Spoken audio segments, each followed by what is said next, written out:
American parents, help me out. Hi, my name's Woody. I'm not a parent, but I am a linguist and I have an answer for you. I'm an Australian, I live in the US, and my toddler has just started preschool. When she says a word that ends in the letter R, she says the word more, like she wants more of something.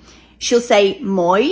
Your child is experiencing what we call rhoticism, or difficulty pronouncing rhotic sounds. Rhotic sounds are basically anything that's R-like. Is this a normal part of like toddler speech development? And yes, that is totally normal for a young child. Rhotic sounds are often some of the hardest and last to be acquired by children. So those sounds typically take longer for children to master, whether they're American or Australian or speak some other language with a different type of rhotic sound.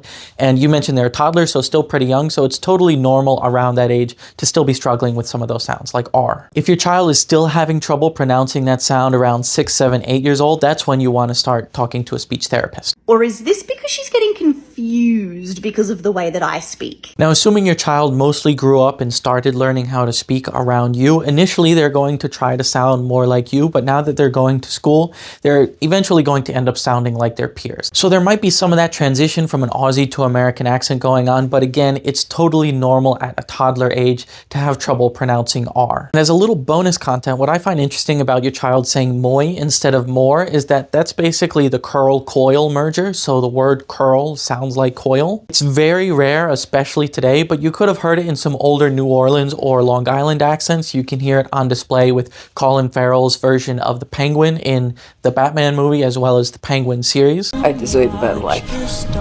I'm working on it. Which is absolutely phenomenal, but just so we're clear, I do not recommend watching with a toddler, by the way. But what she's doing in this case is not that phonemic merger, which would be a regular part of someone's accent. It's just her learning how to speak. And no matter what she ends up sounding like, remember that every accent, every dialect, every language, the way everybody speaks around the world, no matter what they look or sound like, are all equally valid and beautiful.